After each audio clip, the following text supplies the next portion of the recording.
Okay, so very quickly, on behalf of Arpana and Rohit, Bhaskar and Sheshe, Shravani and myself, thank you so much to all of you for coming. There's been an outpouring of love, and it's a great sense of comfort. But I also want to let you know that we're kind of celebrating his life today, so I love the laughter and everyone meeting each other. And I know both my parents would have loved this.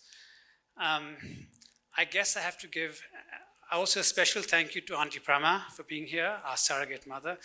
We're thrilled that she can be here. Um, I have to give one thank you to Rahul Roy. If you like the slides, he's the one who did the graphics. If you don't like it, well, he's the one who did the graphics. So there are also a few sassy comments. And again, if you're wondering why would Nishi write that, Rahul. So anyway, I'll say a few words and I'll just set the backdrop for others to speak with stories and anecdotes. But much of who Shomie was can be traced back to his childhood. His mother Sujata, had a profound effect on his life, and in many ways, her sort of colorful and vibrant personality is reflected in his. She homeschooled him, and she was quite the disciplinarian. So, as you can imagine, there were lots of rules and regulations. And maybe not too surprisingly to all of you, Shomie didn't particularly like rules and regulations. And he rarely was in trouble when he broke those rules, which meant, of course, a sound thrashing.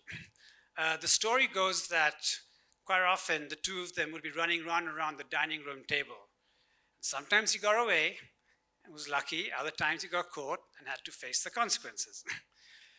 So Shomie's educational philosophy was deeply influenced by Kurt Hahn.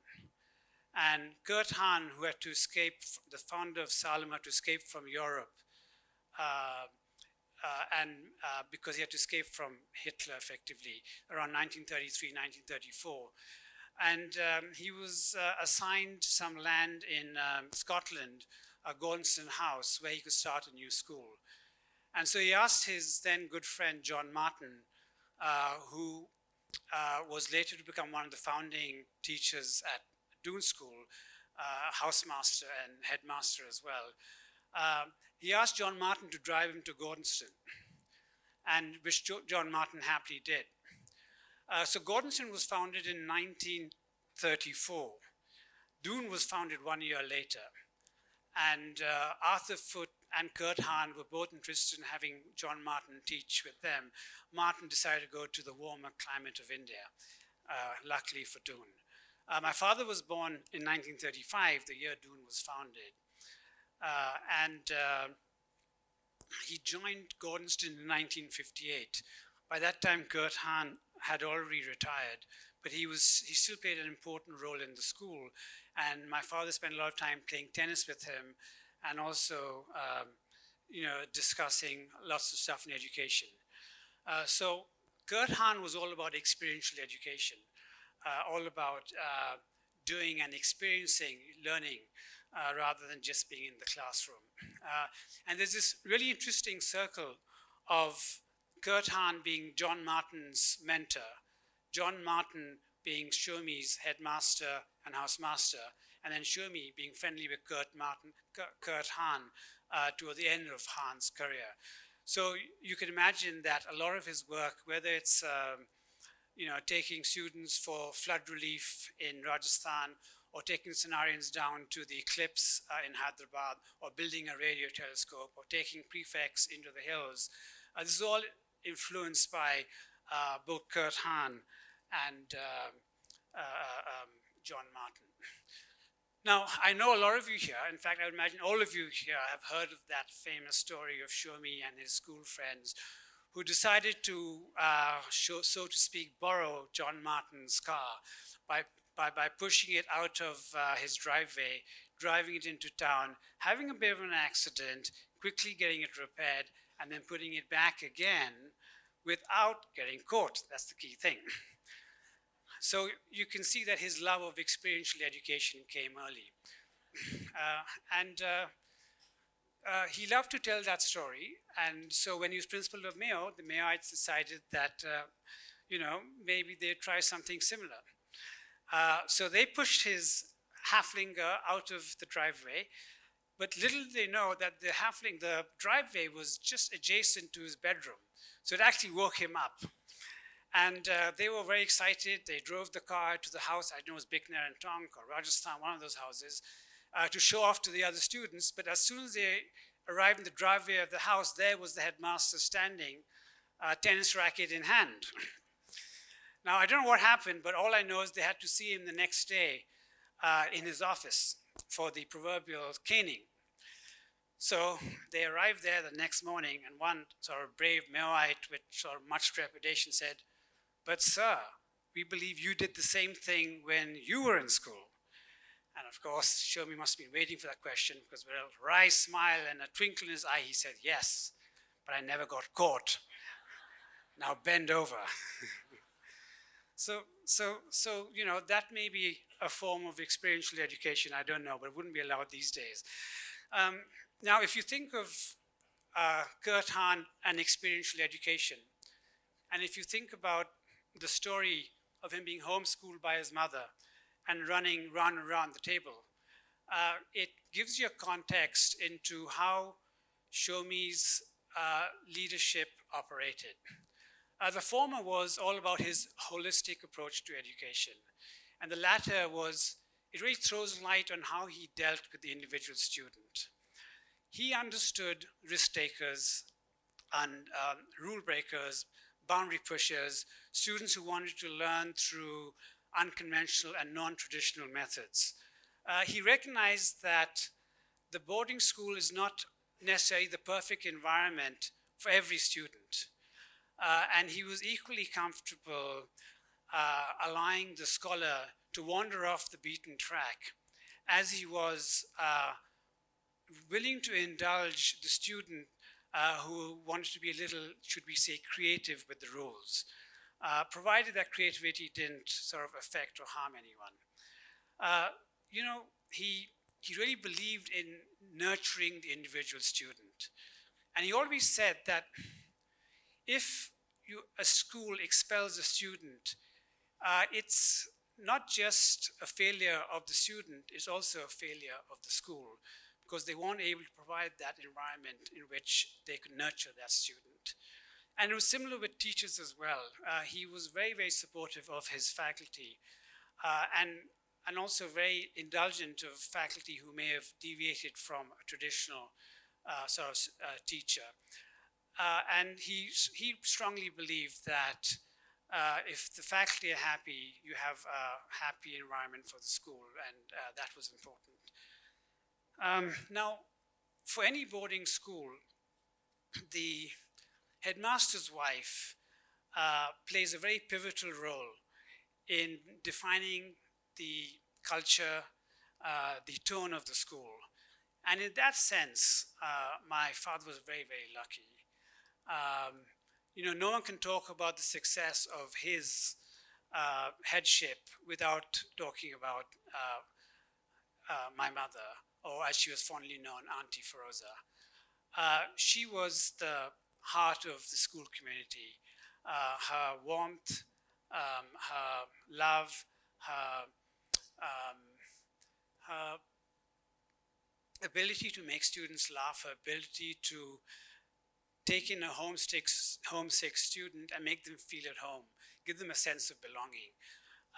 She adored children, and she was effectively a surrogate mother to students from Mayo, Doon, and from Sanaa.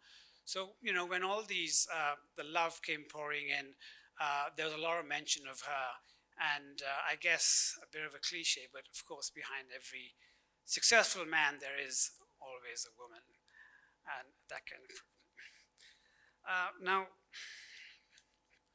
after my father retired from Doon, he spent the next 3 decades building schools around India. And through a chance opportunity, he met Nagaprasad and Rajshekhar, who traveled all the way from Hyderabad because they wanted his counsel for a new school in Hyderabad, which later came to be known as Oak Ridge. And it's not, what began as, I would say, a connection, a professional connection, turned into a really close friendship. So much so that they were able to convince him to move from Dehradun to Hyderabad in the last few years of his life. And he never regretted that decision. And it was great comfort for us to know that there was this ready-made community, the Oak Ridge community and the People Combined community, who would just embrace him with love. I mean, I would call him up on his birthday and he would speak to me for all of 20 seconds and said, Nish, I gotta go. And then the next morning, they had all these hundreds of photographs with surrounded by, it's interesting how in the evening of his life, he got himself to be surrounded by, should we say, beautiful, intelligent women, but that will show me. And also, we were grateful for this relationship that he reformed again with his friend from university days, Susan Muyad, who they got together when after both their partners had passed away, and they rekindled their friendship, and they were great traveling partners. So he truly lived a blessed life. You know, the fact that he lived till 89 meant that we got to see him in a very different light after he retired. You know, there was, of course, our partners who he formed strong bonds with. That's Arpana, Bhaskar, and Shravani. And then, of course, his grandchildren. And you will hear from Karthik, Arohi, and Zahin sort of later in this program. And, you know, they fondly call him Tigadadu. So that was important to us. It's interesting, but he had such a sharp mind all the way to the end. He could talk to you about almost anything, and he could recall stuff that I can barely recall. And it was very convenient for me as an educationist to be in the same field as he was, because I would think about something, I say, oh, let's give him a ring. And I'd call him up, and maybe we talked about Kurt Hahn, or we spoke about something he did in Sanaa or Dune, but it was just the fact that he was always there. And of course, the last 2 or 3 months, when that same thought came to me, I said, oh, let me give him a call. And then, of course, you realize, you know, he's not there. And you kind of get filled with this sense of this vacuum opens up inside you. And, you know, maybe these emotions of a little bit of guilt and regret, you know, why didn't you call him more often? But, you know, we're here to celebrate his life, and he really lived a good life. And I feel that all of us here have been blessed that our lives have been touched by Shomie and Feroza. So I'm now going to ask, we have a really long list of very illustrious speakers. Yes, including Rahul Roy. It's a very illustrious list. We're going to start with Mark. I'll just say very quickly, I won't be giving introductions to any of the other speakers because we want to save time. But I will say for Mark and me, once you get to, there are going to be 2 bathroom breaks. And in the second bathroom break, you'll see a picture of my mother and Mark's mother in Scotland, both of us, a little tiny, on their laps. And we haven't changed a bit. So, welcome, Mark. Yeah. Thank you, Nishi. I would say before that you see that photo, I think our dress sense has changed. I'll leave that for you for later. I feel incredibly privileged and humbled to be here to pay tribute to, in my small way, to such an incredible man as Shomie.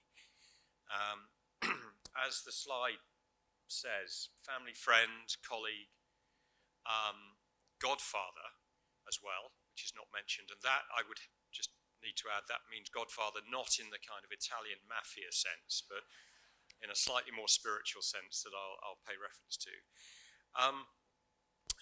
First and foremost, Shomie was a friend throughout our lives as a family, my family, dating all the way back to 1958, as Nishi mentioned, when he first arrived at Gordonston, fresh from university, to take up his first school posting.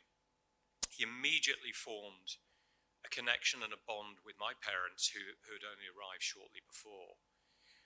So much so that Mum and Dad invited him over, and as they say, he didn't leave for 2 weeks.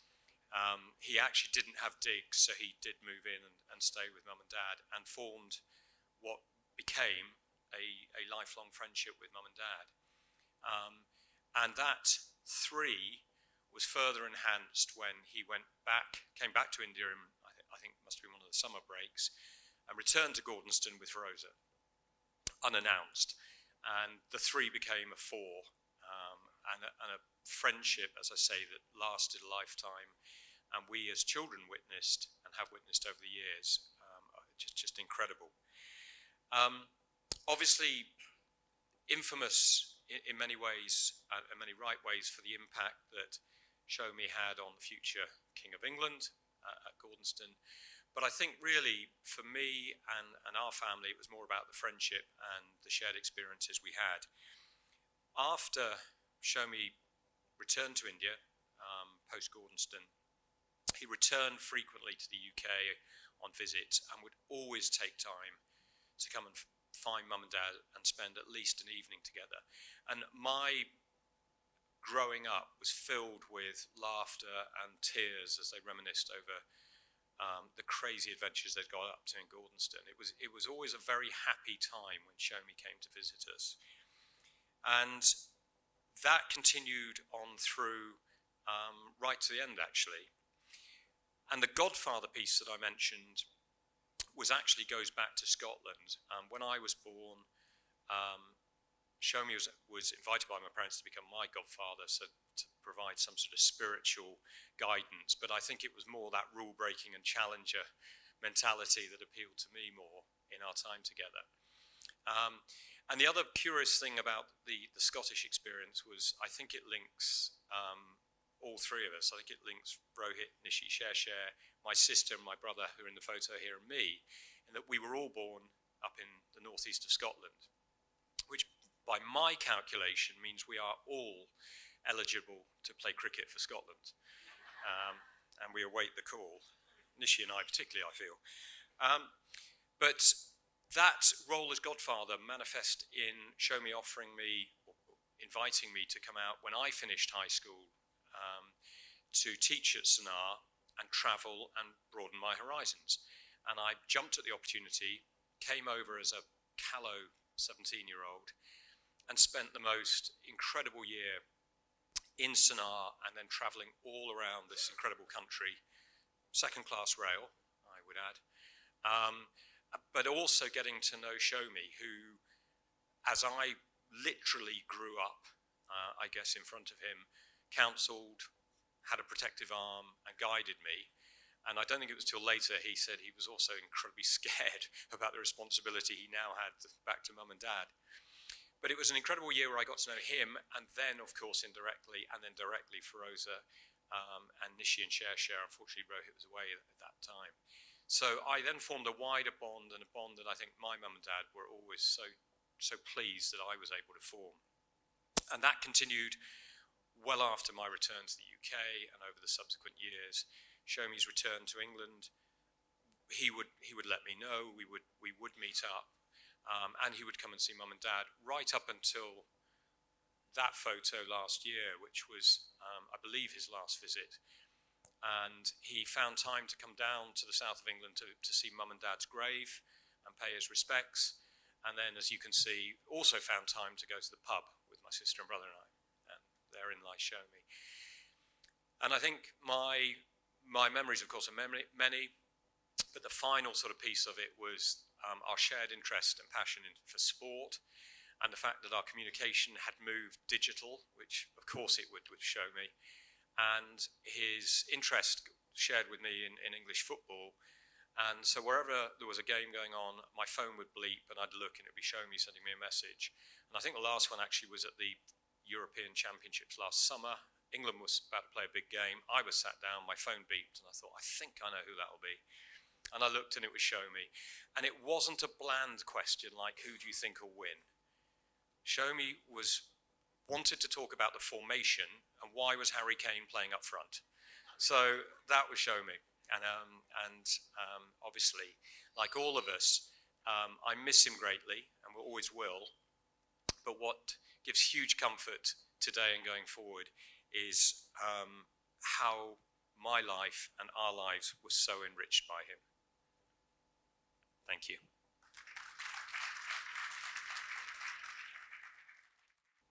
Good evening, everyone present.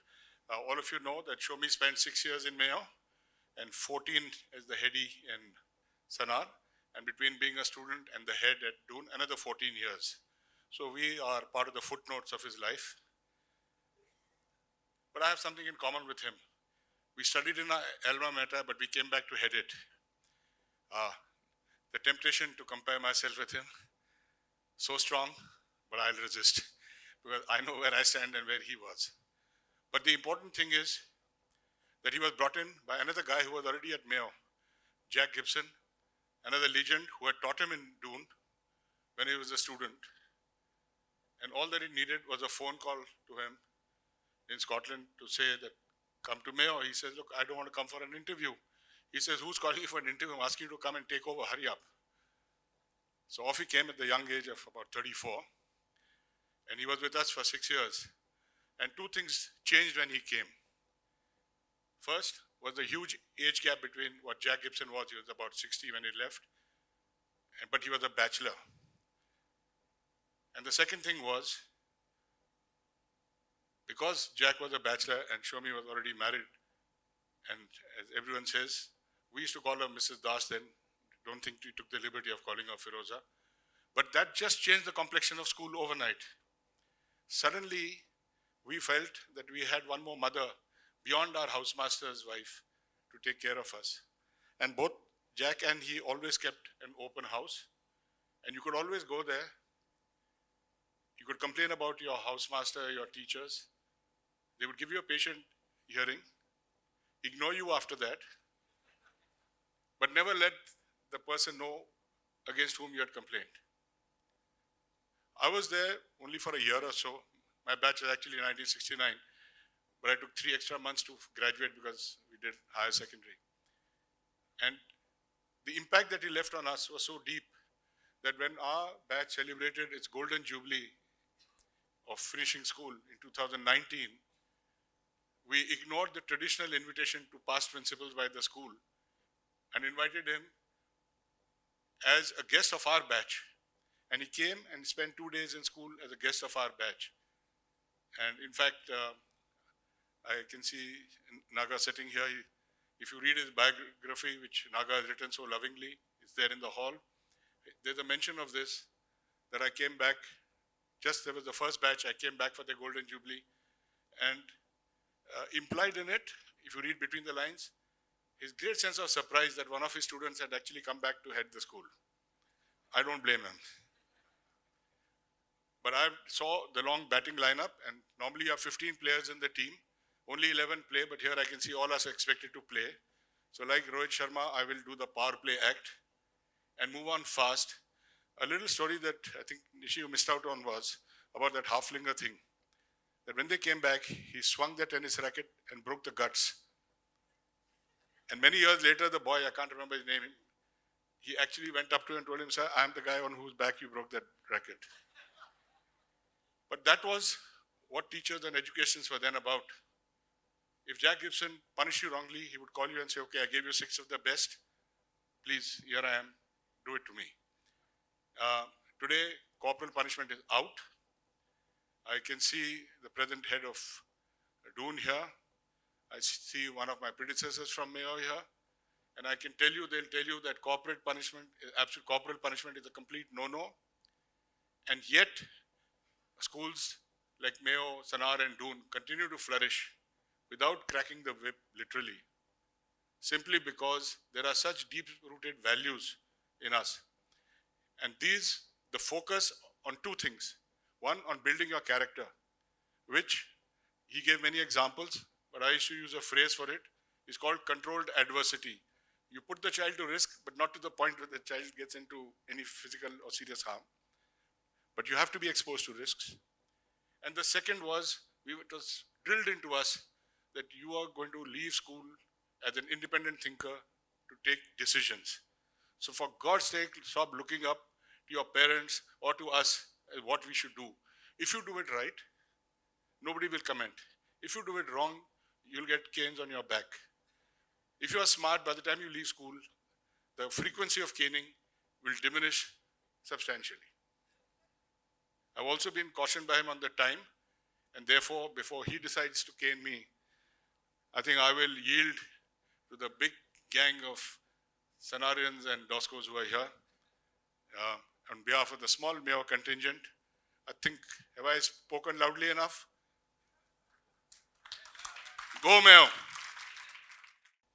Good evening, everyone, and may I also begin by saying what a pleasure and a privilege it is to be able to speak about somebody who left such an enduring mark on my life. Some years ago, on Teachers' Day, I posted a tweet just saying that everything I am is because of my teachers. And somebody who didn't like me very much promptly replied to that tweet and said, "Why blame them for the way you turned out? What's their fault in it?" So I'm not going to make that same mistake again.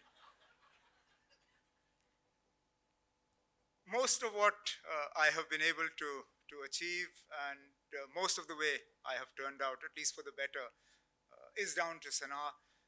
And for me, and for Sanarians of my vintage, Sanar has to be Shomie Das.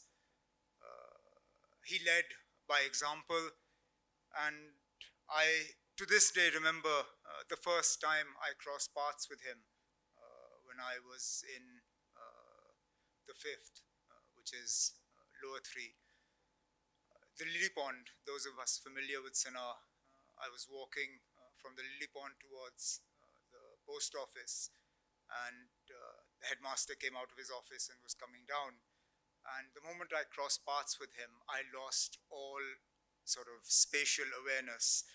I had no idea where I was or what time of the day it was. So I just stood in front of him trembling, and I went, "Good morning, sir. Good afternoon, sir. No, good evening, sir. No, sir. Good morning, sir. Good afternoon." And I think he just stood there very patiently, and he just let me ramble on for a bit. He said, "Son, stop. Take a breath." So I stopped. "What time of the day is it?" "Now." "Good afternoon, sir." He said, "Much better. Good afternoon." And he moved on. That was how I started with the headmaster in school. He led by examples that I'm happy to follow today. He didn't take his success seriously. He wielded authority with a lot of compassion and a lot of thought. He also delegated without fear. When we talk of Sanar and we talk of Shomie Das, again, people of my vintage also talk about Mr. B. Singh. They were a pair, as Shomie Das and Mrs. Das were. So were Shomie Das and Mr. B. Singh. And I don't think Mr. Das ever felt threatened by the position that Mr. B. Singh had in Sanar or in our lives. So the ability to delegate to your subordinates without fear of being outdone by them was also an example that he set. When I mentioned to batchmates of mine that I was going to be here, a large number of them immediately said, "Well, he was by far one of the best teachers who taught us." So in a straw poll of sort of my batch and my vintage, he would definitely rank, aside from being a very able administrator, as a great teacher. And I still remember for a few misguided months, I would rank as one of his failures because I couldn't stick with physics. I tried. But I still remember the first day in class when we were sitting there. He's the only teacher I can remember who, coming up the stairs, you could hear his voice saying, put those books away, they're going to do you no good at all. That was it. The physics book was not important to him. What was important was his way of how he was going to teach it. Unfortunately, it didn't work with me, but that was not his fault. That was all down to me.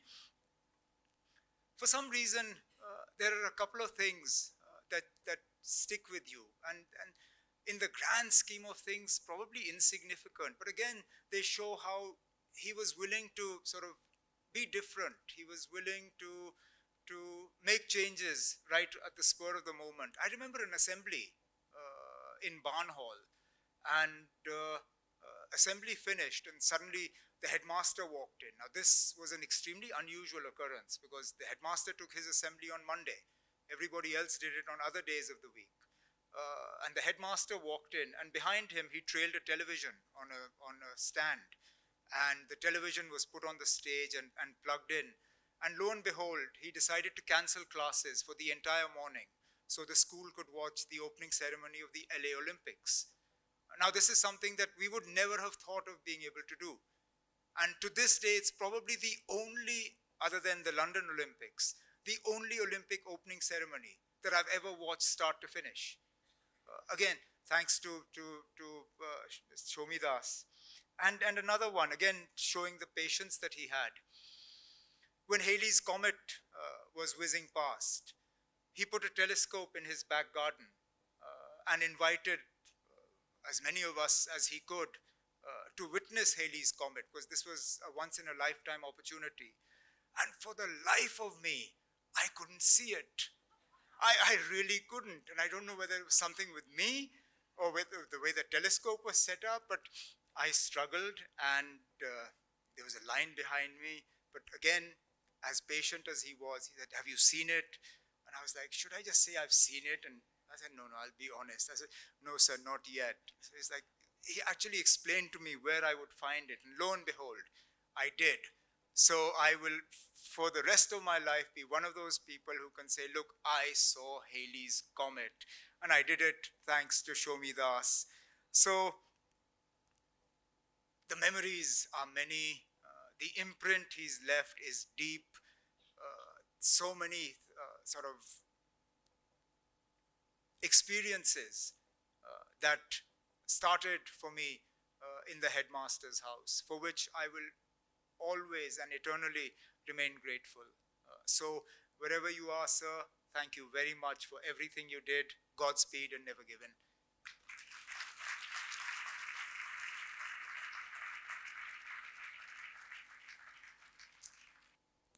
Good evening.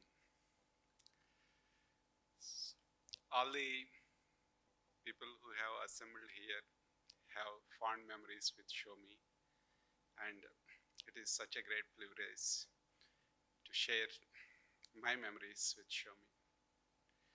Me and Raz always feel it is such a great honor and privilege to spend Shomie's wisest 25 years together. Together we have did many experiments in education, which later I was insisting Shomie to write a book, which he was always laughing away. So I had to step into writing book for him and on behalf of him together with Shomie. And only to celebrate the book launch, just few days before he left this world happily. Before he leaving, he mentioned, "NP, usually books are written to glorify things, but as far as this book is concerned, it is mostly reflected all the truth." And he was so happy even to write a personal note to King Charles to send the book to him. That was his happiness. And I was instrumental in that process. I feel so honored and privileged to do the job and make that great personality as memorable and forever. The books are kept here in the ground floor at the high tea area. Those who would like to, you please collect your copy and keep cherishing his memories. I always feel continuing the legacy of great personalities that we interact with. And I feel it is my responsibility to carry all that learnings that I have had from Shomie.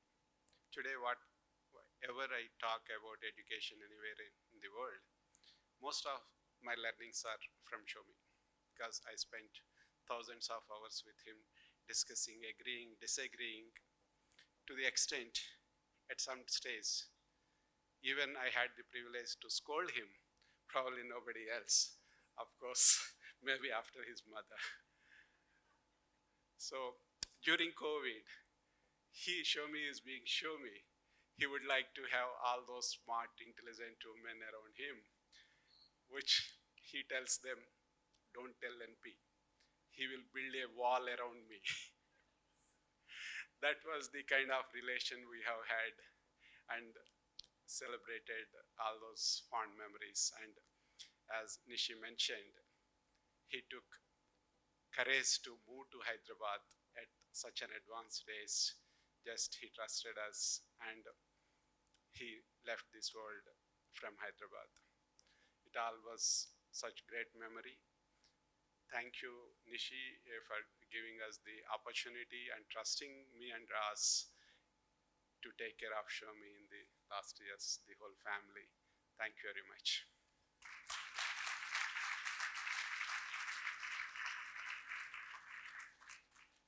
It's wonderful to be here to meet Shomie Mama, that's what we called him.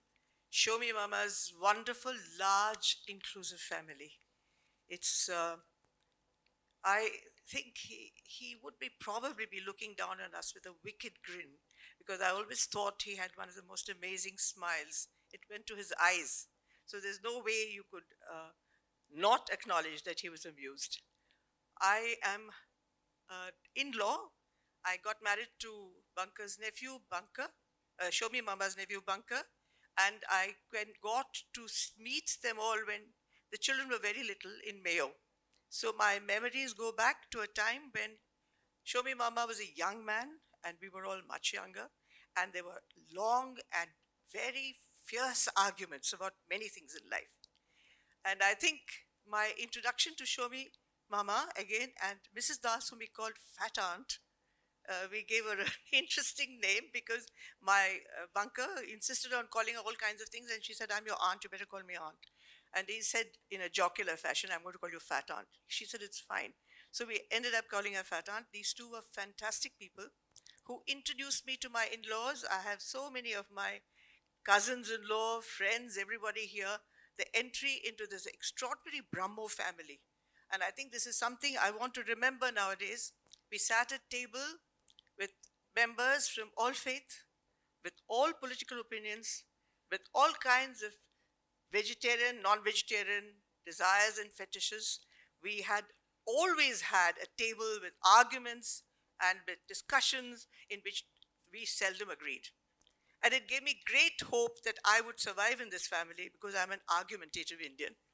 So for me, Shomie really, and the first thing he asked me when I went to see him in Mayo way back in 1969, 69, I think. And he said, why are you getting married to my nephew? I said, this is a strange question coming from a man who's liberal. Why is he asking me that question? And then he went into a long explanation of why a sportsman should marry another sportsman. Bunker was a great sportsman. And I just couldn't even hold a bat. So he said to me, you're going to make a disastrous marriage. And as it turned out, we didn't do so badly. So Shomie Mama also got interested in a number of things. You've all spoken of him as a teacher. I want to speak of him as a socially conscious human being. When he was in Mayo, and he was very young, Bunker started the Barefoot College in Telonia. It was a small institution. It, of course, later on became a very important place. But at that point, it was a very small organization. And he made his boys come to Telonia. No drinking water, no running water, no toilets, and he just sent them. And I think though that batch of Mayo may have cursed him or might have enjoyed it later on or remembered what real India was like. And he didn't hesitate. He was also the first, he became member of the first governing body, the board of Barefoot College, and the first signature in the, we have a pile of books, I'm speaking on behalf of Bunker, pile of books that lie in Tilonia, and his is the first signature on the first guest book, and there are hundreds of signatures. So Shomie Das will live on in another world, which I kind of represent here. It was not only in Tilonia, later on he went to Sanar, and in Sanar he got involved with this kind of work again, and with an organization in Solon. I don't think this world of him as an educationist knows much about his other world, but he was a very important person in our lives. And he was also, as I said, very, very fond of all kinds of arguments. And Mrs. Das, fat aunt, used to get really annoyed with us because we sat and we didn't ever finish an argument. We went on, and she used to say, now, just that's enough. You both of you just shut up. So we argued about politics, we argued about even about education, we argued about education policy. And later on, when I became an activist, a political, socio-political activist, and went on to the right to information law and to the various other laws, the Manrega law and so on, and I left Barefoot College, then we had different sets of arguments. But I think what I will miss most in Shomie Mama is that he was family. He was a very, very important part of my family.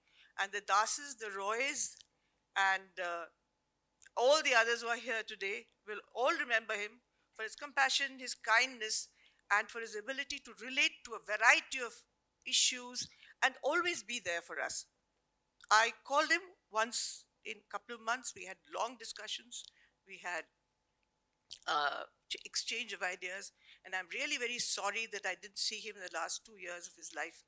I didn't go to Hyderabad because of COVID, and I called him many times, and I wished I had.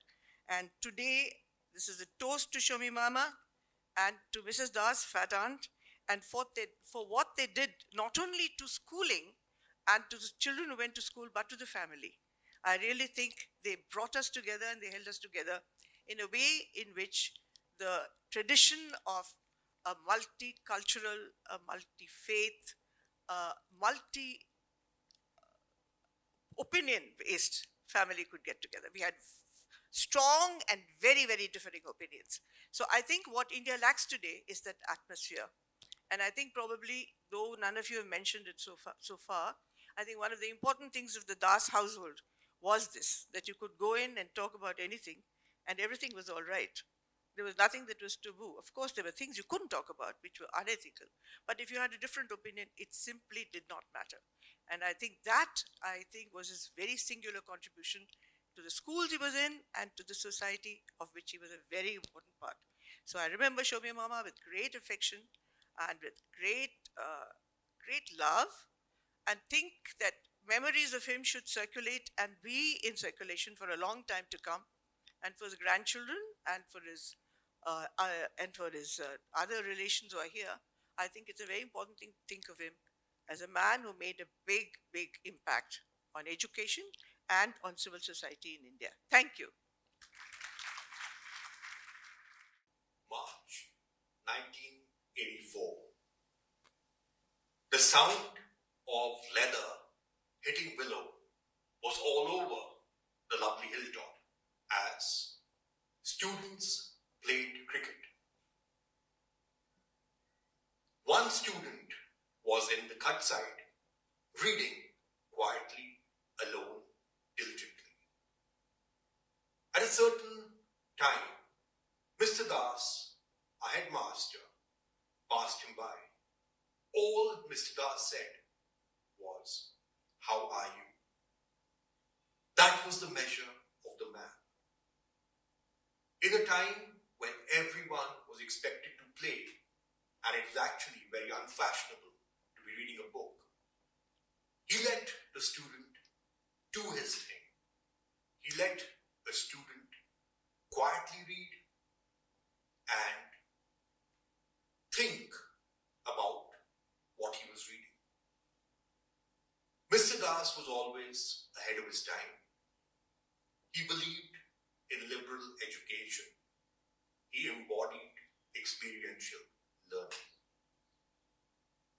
One evening comes to mind in the March of 1987 when he invited students to his home and allowed them to go out into the garden where he had set up a telescope through which the boys and the girls viewed Halley's Comet.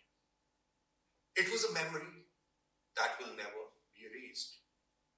And given that Halley's Comet will only come back after 75 years, perhaps some of those students would never get a chance to see it again.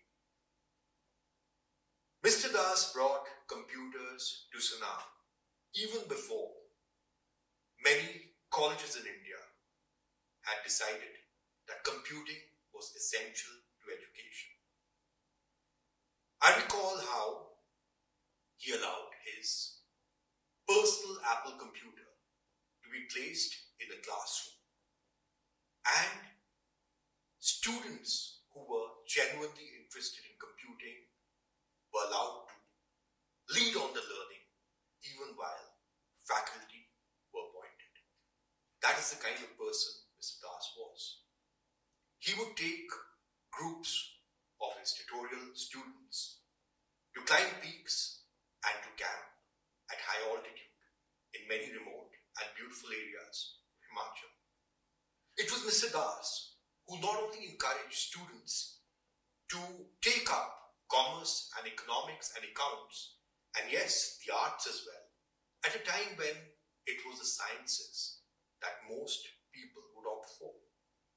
He not only encouraged commerce, but he also encouraged the brightest to take up humanities, and that made all the difference.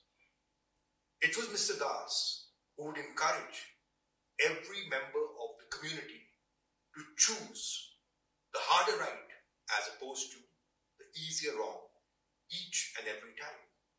And that has made the difference in all our lives. It was Mr. Das who would ensure that no wrong was done to anyone. It was him who would take a stand and stop the rot.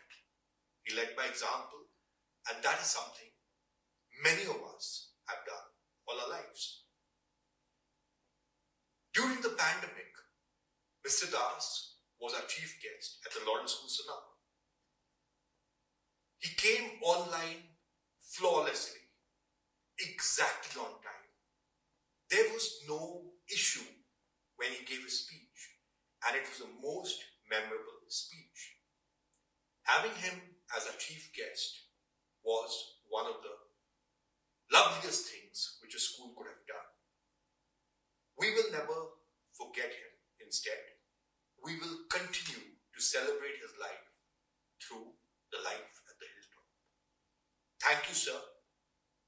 We are not only grateful to you, but we shall carry on the mission till the last day and the last bugle call. Thank you. God bless you, sir. My grandfather, who we always fondly called Tigger Dadu, was a constant presence in my life, even though I grew up a continent away in the UK. We would visit him in Dehradun almost every year, and I remember that house as an enchanted world with Dadu and Nana at the center of it. I remember Dadu giving out awards for little plays that I would write with Zahin and the other cousins, tinkering with me with some new gadget which he would understand better than most people half his age, or taking us to buy books in town. And through it all, I remember constant warmth and love for every one of his children and grandchildren. Last year, I visited Dadu in Hyderabad on my own for the first time. Over beers on the balcony in the sun, we'd talk about his time at Cambridge, or teaching the king at Gordonston, or the spirit that he brought to his teaching and life at each of the schools that he'd led. I felt he always had more to say, and I wish I'd had the chance to hear more. I'd always known his presence in my life and the lives of the rest of us in the family, but it wasn't until he passed away that I realized and really understood how many people were inspired by him, and how even the people in this room are just scratching the surface of the number of people who will remember him, which is all I think we can ask for in our lives. And I'm so proud to call him my grandfather and to be part of his family.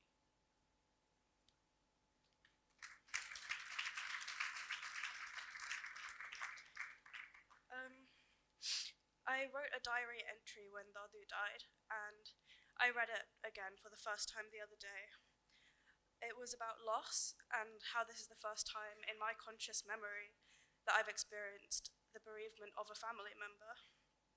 It was about my mum and how much I ached to think that she was now my parent without parents, how she was always baby to him, always his little girl, and how she must have felt so small to be without him for the first time in her life, and how it hurts too much for me to even imagine being in that position.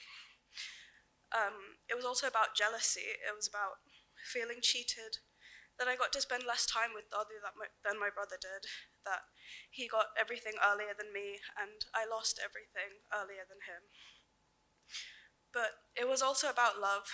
It was about how much love can come from a life. Being my first time experiencing a loss like this that I can remember, I was scared to imagine how a presence that I've always known, someone who has always been so important and constant in my life, could suddenly, overnight, not be there anymore. How could this man, who held me as a baby, who made me laugh as an adult, and who told me so many stories in between, not be here anymore? How could he not be here? He's always been here. I'm not ready for him not to be here. I still have so much to learn about him, to learn from him. And even today I'm learning more about him. But Nana passed when I was too young to really remember her. Yet she's always been a constant presence of love in my life. I thought about how much I've always been made to know how much she loved me, and how I've always really felt that love. How I feel like I know her, like she was there to raise me too, because of all the stories and memories that I've heard from those who loved her and those whose lives were touched by her love. And I thought that if she could still be there for me as I was growing up, if she could still be a part of my life, then I know that Dadu is also always going to be here in my life, through the love that our family and so many of you and so many people will always remember him with, and through the love that he had for us and that we will always still feel. While he is remembered and loved by so many, while his stories will never run out, he will never be gone. He is still here with us. So, Dadu, thank you for your love. Thank you for all I've learned from you, and I can't wait to learn more.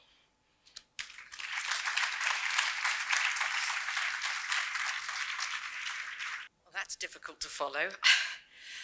Thank you for asking me to say a few words about Shomie. We have heard and will hear of his massive achievements, so I thought I would write my thoughts as if it was a personal letter. Dear Shomie, note to all, I can now see you looking at me with that pained but mischievous expression and engaging smile, with that glint in the eye that sort of says, really, do you have to, or I dare you?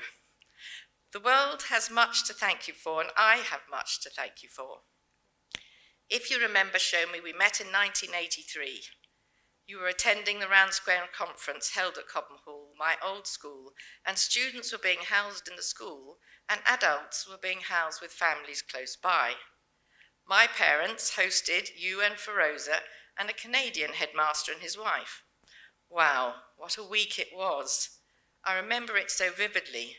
There were great discussions and debates around the kitchen and dining room tables, and so much hilarity and laughter. It was during that week that I was asked to collect you after a latish meeting, and while we chatted on our way home, you started asking me about my plans and thoughts. With this hindsight, it was all the interview-type questions, but I had not realised, thank God, and so was relaxed while chatting back. On arrival at the front door, you turned to me and said you would like me to come and be part of Lawrence School Sanaa for a year. Wow, I was utterly delighted, and as they say, the rest is history. Tracy fell in love with India. Round Square has much to thank you too. As you know, you were one of the first Indian headmasters to be on the board, and you were one of the pioneers for ensuring that Round Square international service projects were achievable. Indian schools were already carrying out relief and rescue work. You were ahead of your time, and you were passionate about students having first-hand experiences and seeing beyond themselves. You worked with Anne West and found the work needed in the villages in the foothills of the Himalayas. I remember visiting a project whilst at Sanar in my year. These projects were truly international and student international. I am fortunate to count 2 of those students on the first project as my great friends. One went into aid work in Africa, now working on sustainable projects in the UK, and the other is in finance and been in finance companies in New York and has stayed connected and supported of his school, which happened to be the school of the Canadian headmaster and his wife that stayed with my parents, small world, Round Square, and ended up on the Round Square board at the same time as me. I am absolutely sure that the experiences we all gained from those projects, from our schools being part of the Round Square organisation and its philosophy, which you of course saw and gained while teaching in Gordonston, set us up for life. It just goes to show that the people we meet on our life journeys can work together and create magical connections, and you taught me that. Shomie, you loved a prank or fun, and one ingrained memory I have amongst many, I can assure you, was you and Feroza ringing me at the Sheraton Hotel, where I was staying for my very first 4 days in India, so I could get my bearings and plan my journey to Sanar. I'm staying there this time just for old time's sake.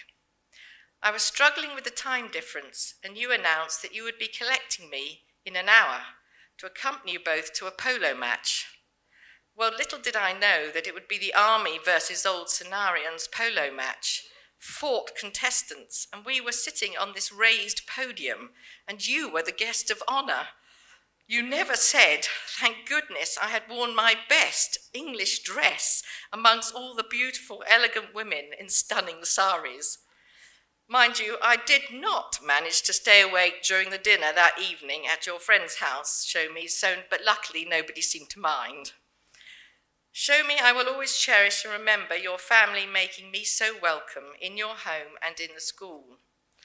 I was there when Rohit and Nishi were visiting and from their various activities, and sadly when Feroza's mother died.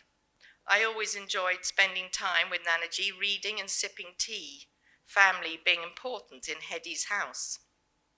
Do you remember those cold evenings around the fire, dogs at your feet, and when the snow arrived, I had ice coming out of my bathroom bucket tap, and you chuckled and said it was bracing, and Feroza lending me clothes and wearing a big Mexican poncho, how we laughed.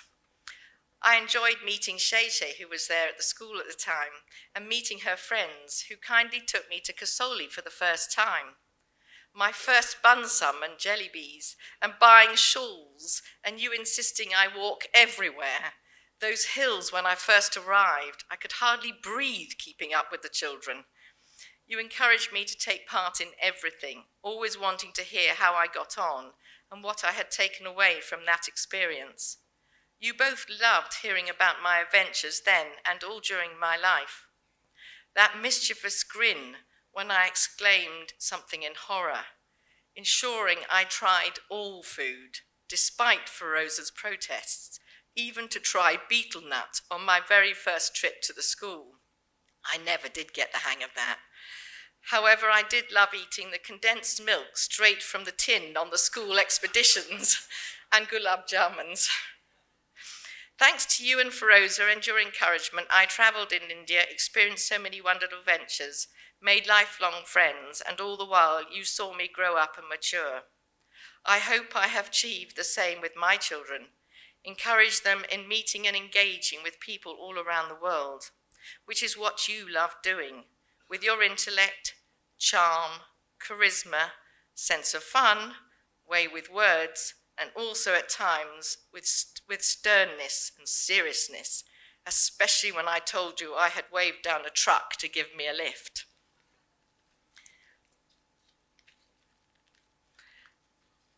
Cheers to a lifelong family friendship, visits here and back in the UK, one of my children visiting Sanar and Doon School, you showing us around, and oh yes, my introduction to whiskey. I was and am very sad at your passing and treasure our last telephone conversations. I would so love to bend your ear and hear your views, even now, on a subject you would have insight and knowledge on. I often think and wonder what you would say in your sage way. Finally, I believe you will be delighted, quietly chuckling, knowing that Mark and I have finally met. Everyone used to ask me how I knew Mark when I arrived. Until this day, we have only learnt about each other from others. So nice to meet you, Mark. Thank you, Shomie, for possessing the skills for life, the intellect to pass it on, and your unwavering support, advice, and encouragement. Cheers, lots of love, Tracy. P.S. Please send my love to Feroza.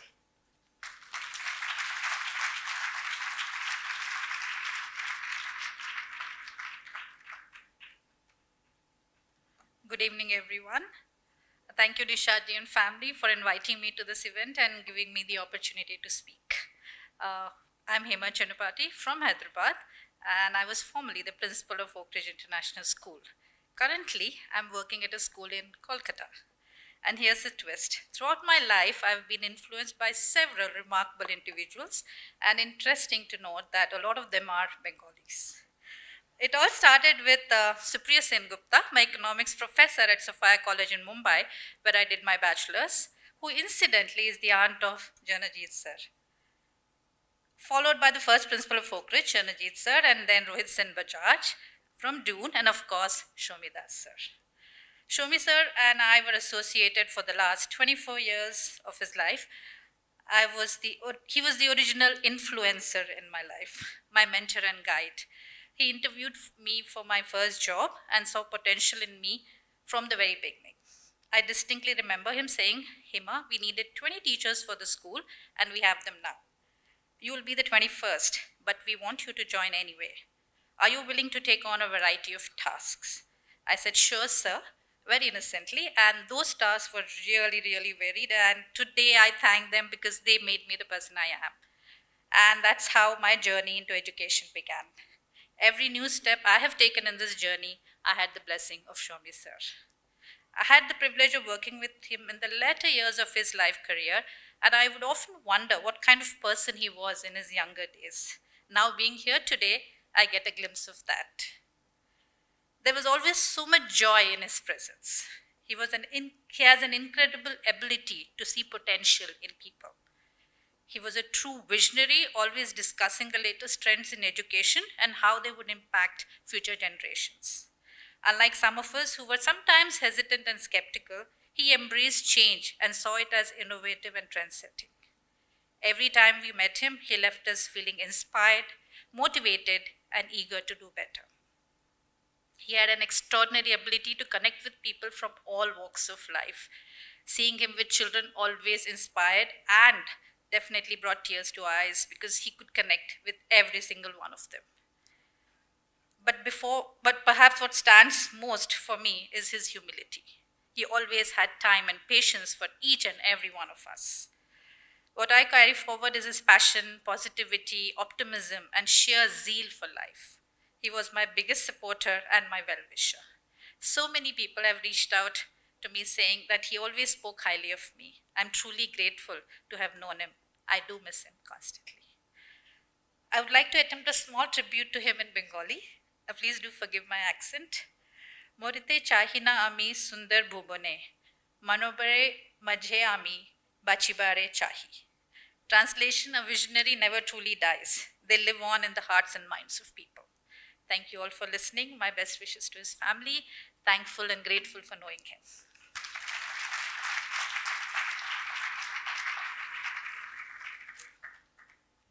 Shomie and I went back a very long way. I first met him in 1974. I just finished an undergraduate degree in history, Presidency College, and started going out with his eldest niece, Doita, who is now my wife. Shomie was headmaster of Mayo. He was visiting Calcutta, and that's how we met. Through some inexplicable chemistry, we got on from the first moments that we met. It was a relationship that evolved over time. On his part, it was marked by indulgence and affection, and on my part, it was marked by enormous respect. The special bond that I had with him is signaled by the fact that I'm the only person among his nephews and nieces who did not call him Shomie Mamu. I called him Shomie, and he never questioned or objected to my temerity.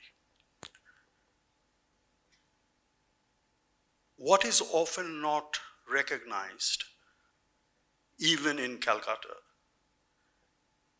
is that Shomie Das had education and building of educational institutions in his genes.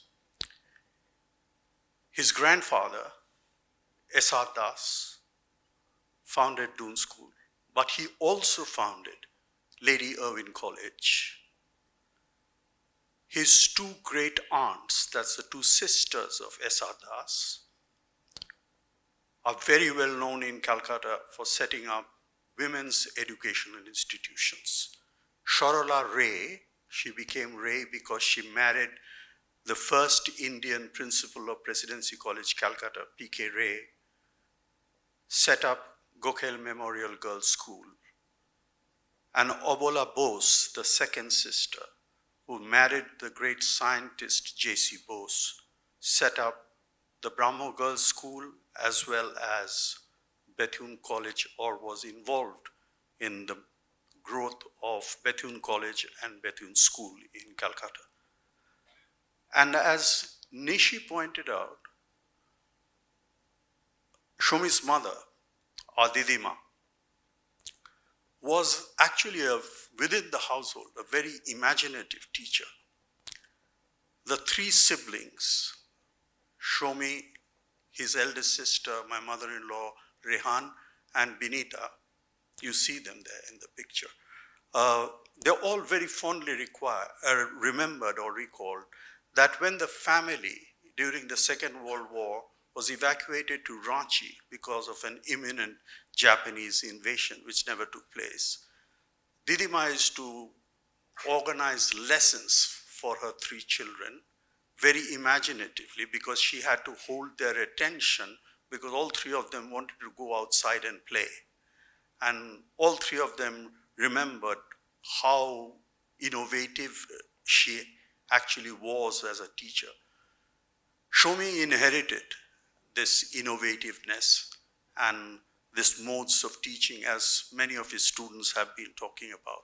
The legacy continues. Nishi is a wonderful teacher, and so is his eldest niece, my wife, Doita, a remarkable teacher as well. So there's a line continuing there of imparting values, imparting education in very imaginative and innovative ways. There's one other point I'd like to make, and I'm saying all this because I happen to be a student of history. Shomie belonged, in terms of his family, to a particular reformist ambiance that dated to mid-19th century Bengal.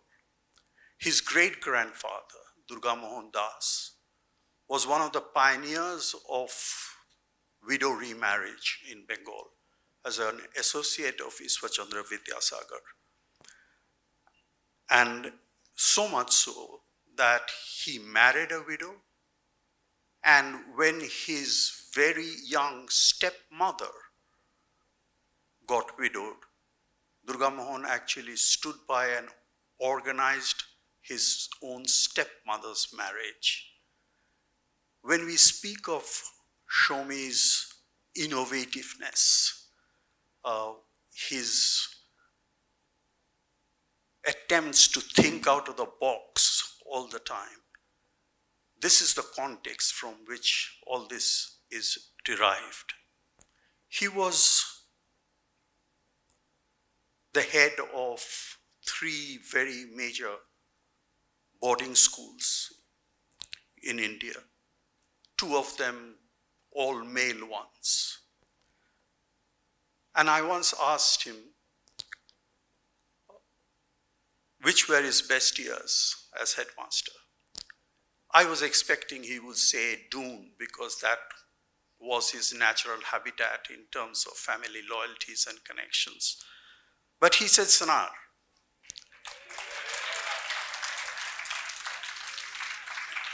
And when I expressed my surprise, he said by the time I arrived in Doon, I was running out of energy. I thought it was remarkably candid that he could say this. One thing I missed out when I spoke about his innovativeness and his reformist context, Shomie was very fond. I have a letter from him where he very fondly recalled how his eldest sister and he had been presented by Shorola Ray to Rabindranath Tagore and to J.C. Bose. Shomie had that memory strongly imprinted in his mind. I happened to be present by sheer coincidence at the Founders' Day in which Vikram Seth gave his most amazing Founders' Day speech to the jam-packed Rose Bowl in Doon School. Shomie was the headmaster. And after the speech was done and the merrymaking of Founders' Day in Doon School was very much going on, he called me aside and he said, what Vikram said needed to be said. That was certainly not the common view of the most of the alumni present that afternoon. I loved being in Shomie's company. He had an impish sense of humor. He was never full of himself and never pompous. He was a bon vivant and a man of ineffable charm. I think even the Lord, good Lord up above will find it very difficult to conjure up another Shomie Das. Thank you.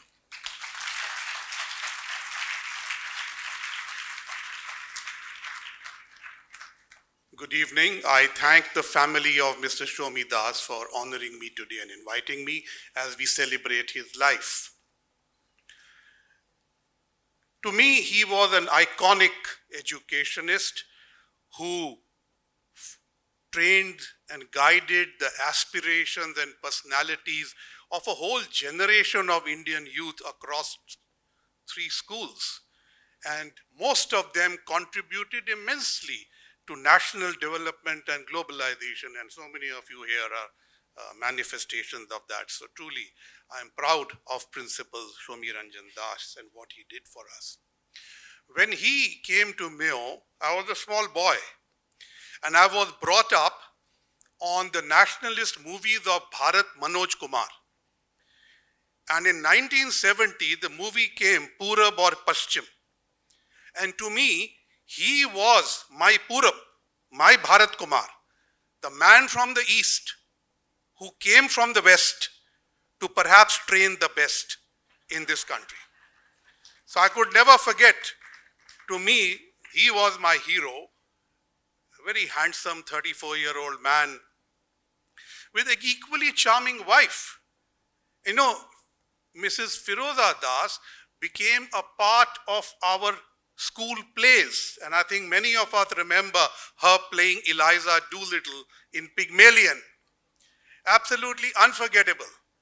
But for me, the most unforgettable part was that the lovely weekly teas that they hosted for the monitors, which had the most delectable savories and confectionery, that today that is my threshold of what is a good savory. Mr. Das brought to Mayo a new breath where people did not have to only excel in sports, but could have cerebral activities to be better known and flourish. As a lazy old fool, I benefited from that. And I think what he said you shone in school was largely because I played no games, ran no races, but I think he valued what I said and I thought and I wrote. And I think that stood me in good stead. I think it also nurtured a whole series of editors, authors, artists, dramatists out of our period in Mayo. I remember Mr. Das on the 3rd of December 1971, the last day of school at that time. We were watching a movie at Bikaner Pavilion and all the lights went out because there were Pakistani aerial attacks on so many North Indian airfields. So we slowly started trudging back to our houses, but Mr. Das came out of his, and in his half-linger, he went to every house and told the boys, do not be afraid, everything will be all right, you will go home tomorrow, the Mayo Special will run. And he specifically came to me and he said, I know you are going to Amritsar, but you're going to be fine. Your family is waiting for you. He probably didn't know that, but his reassurance meant so much to me at that time that I can never forget that.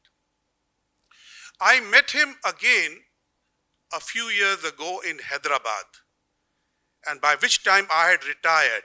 We had crisscrossed through messages and through interaction, but not met. So after that long conversation, two things. First, I asked him, did you miss an opportunity to cane the man who would be king? He said the opportunity did not arise. When he paused and he said, but I think I may have caned some who became Maharajas. That was the impish Shomie that many of you spoke about. And finally, he said that I remember writing you a letter when you joined the service. Now, this is about 39 years later. You evidently traversed more distance than I predicted. So I said, yes, sir. The distance from Ajmer to Amritsar seemed small compared to the distance between Japan and Ethiopia, where I have lived at both ends. So he said, so how did you manage? I said, sir, I managed by what you told me. Always endeavor to exceed expectations every time. And that for me has been my life's motto because I got it from him. I cherish you, sir. Old principles never die. They live on in the spirit of their students. Thank you.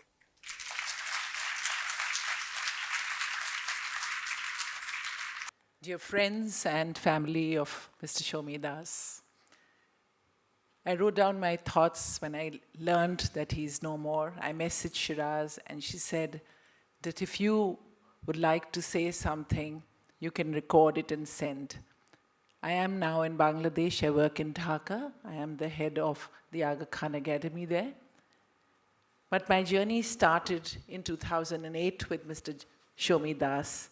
By then, he had retired from the active career in some of the country's most renowned schools, yet he remained deeply involved in setting up many, many schools as a consultant, shaping institutions. At that time, I was setting up my first school in Kolkata, and I was blessed to have Mr. Shomie Das as a consultant. He brought warmth, wisdom, humor to our project, enriching it in ways I could have never imagined. Beyond his fierce passion for education, physics in particular, I was struck by the sheer vision in his ideas. He was well ahead of his time, and this has been said time again. He spoke of experiential learning, inquiry-based teaching, outdoor education, flipped classroom, concepts that actually became popular during COVID. And that was 10 years later. He never missed any opportunity to address students, to be with teachers, captivate the board with his inimitable storytelling. He was so special. Dear Mr. Das, you were rarely alone, always surrounded by well-wishers and admirers. In Kolkata, where you traveled, you had family, cousins, old boys, and former colleagues. Yet you always made time for me and Anil.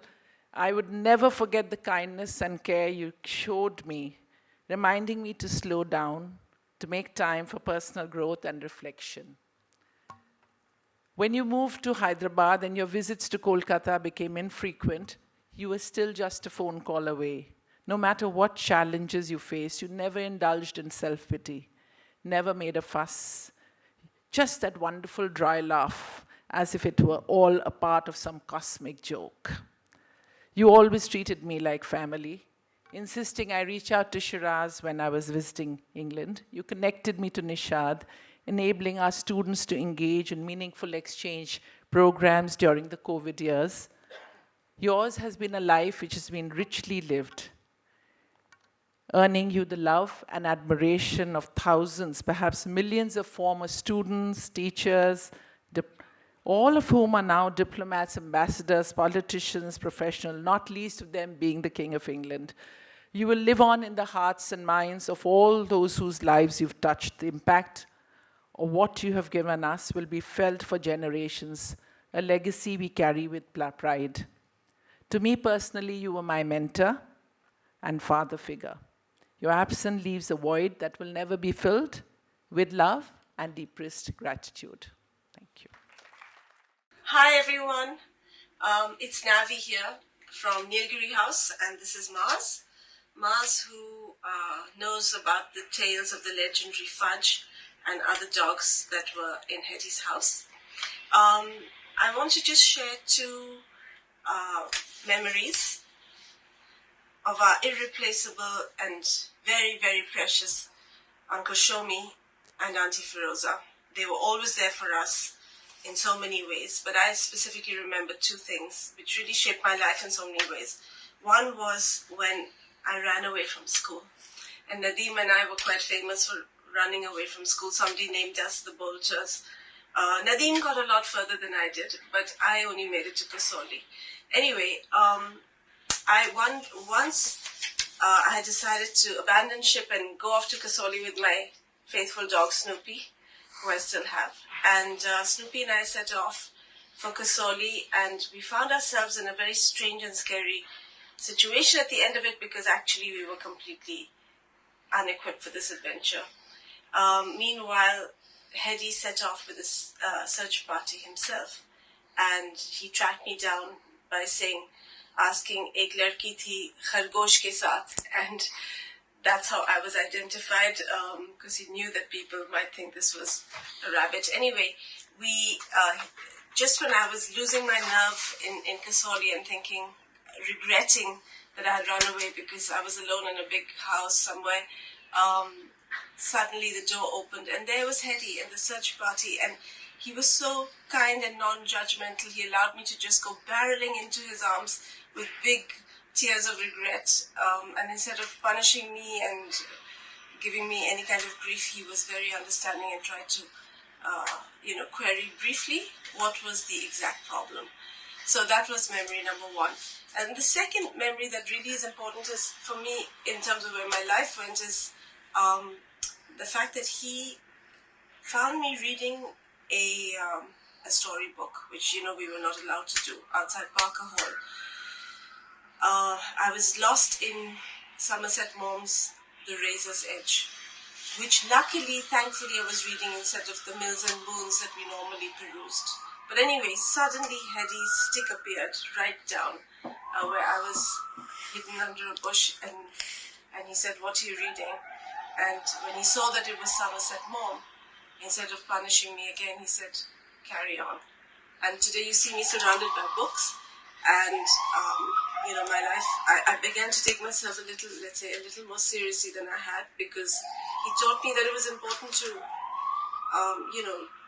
respect your mind, develop it in some way. And so that was another great lesson that brought me to where I am, which is I have had a career in the arts and so on, and in academia since then. So anyway, Hedy, there's no one like you. You shaped our lives in so many extraordinary ways with Auntie Firoza. Sheshe, Nishi, Rohit, and your families, we love you loads, and we offer you our unstinting support at this time. Harry will always be in our hearts forever. Bye, everyone. Thank you for this great honor, Nishi, the Das, and the Veera family. So much has been said, and yet there's so much been left unsaid. And 5 minutes is too little a time to encapsulate the life of this great man. Built on the quintessential Mr. Chips or the Ronald Elderfield novel Headmasters. I was a young teacher in the day school in Delhi in the mid-70s, and I had heard about Mr. Das, who was up in Sonar. And through a mutual friend, Ranjit Bhatia, I was asked to apply for a teaching job there. So my first meeting with Mr. Das must have been somewhere in the early 80s when I visited them and I met Mrs. Das, their pack of dogs at their lovely warm house and their rugs, and I had tea with him. Unfortunately, there was no vacancy. But many years later, he was my second headmaster at the Doon School. And I was told that he interviews people for Sonar at the Machan at the Taj. And I said, wow, this is an interesting man who interviews teachers at the Machan. So very, very interested in, to meet him. I remember,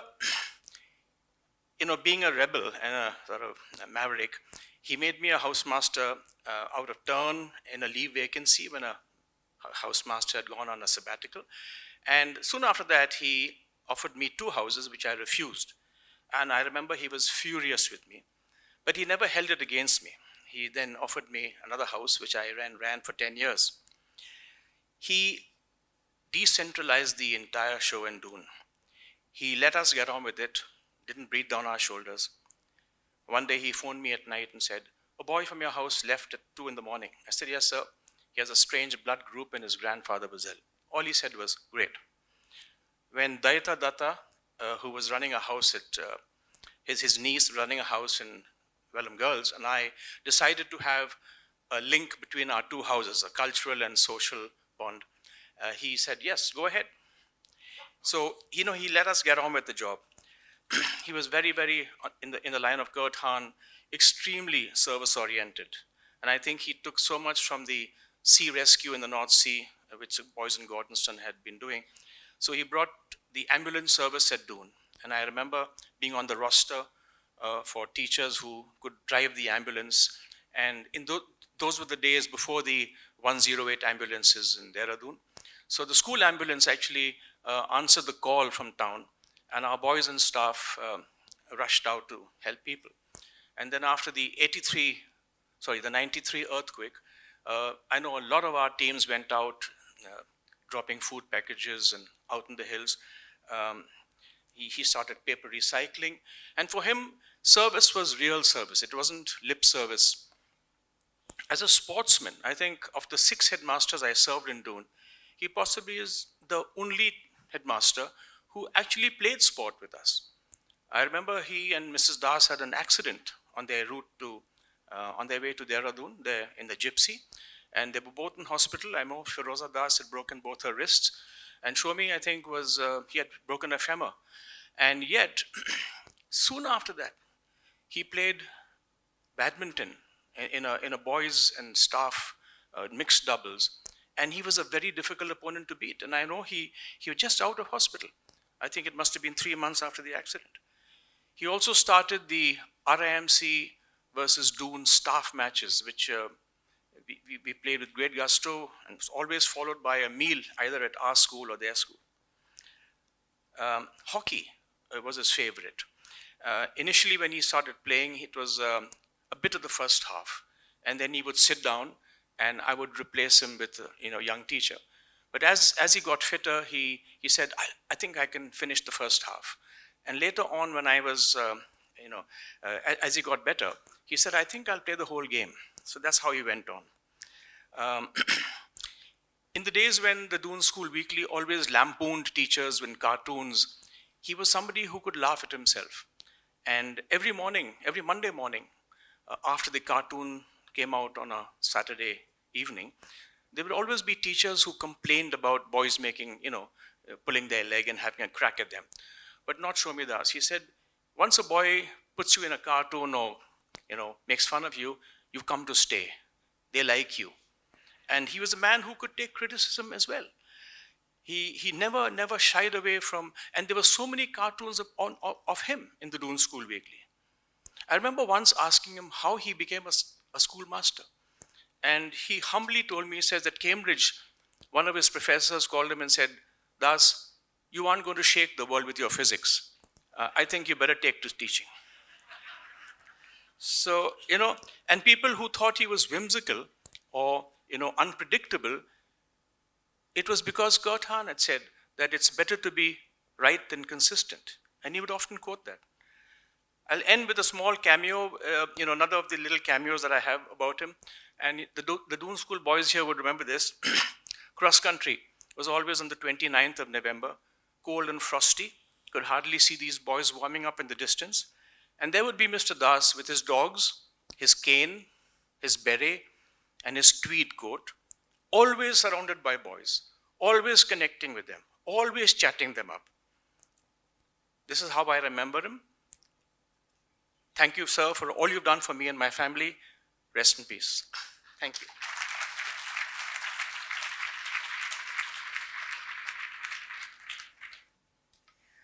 Where the mind is without fear and the head is held high. Our favorite common memory of Hedy is the speech he always gave on October 2nd at Founders Assembly in Chapel. His voice would fill the vault, and even today, that memory gives us all goosebumps. The special dinners we Parsi kids were invited to by Hedy and Auntie Firoza for Papeti every year are also fondly remembered. It made us feel so special to be remembered on a day we would have spent celebrating with our families. When we got back to the dorms, all our friends wanted to hear about all the yummy grub we had a chance to eat. Sonia doesn't remember ever going into Hedy's office. However, since I was always in a lot more trouble, I remember the inside of his office very well. We have a distinct memory of Hedy walking every morning with a pack of Labradors and an air rifle, looking to scare off some monkeys. We believe it led to a couple of unpleasant experiences, but nothing deterred that twinkle in his eye and his way of saying "morning" as he passed us in Birdwood on his way to the office. But our all-time favorite memory of Hedy's house were the fabulous sing-song evenings. A huge group of parents and kids would spend the evening on October 4th after all the founders' hoopla was over, singing our hearts out while Ruth Mehta played the piano. The fire would be crackling. Auntie Firoza would have a huge feast on the table. Such generosity and such wonderful memories. Thanks for letting us share your mom and dad, Shesh, Nishi, and Rohit, and these memories with all of you. Thank you.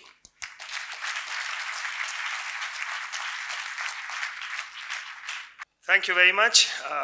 I'm delighted to be here. It's a privilege. And thank you, Sheshe, Nishi, and Rohit for having me here.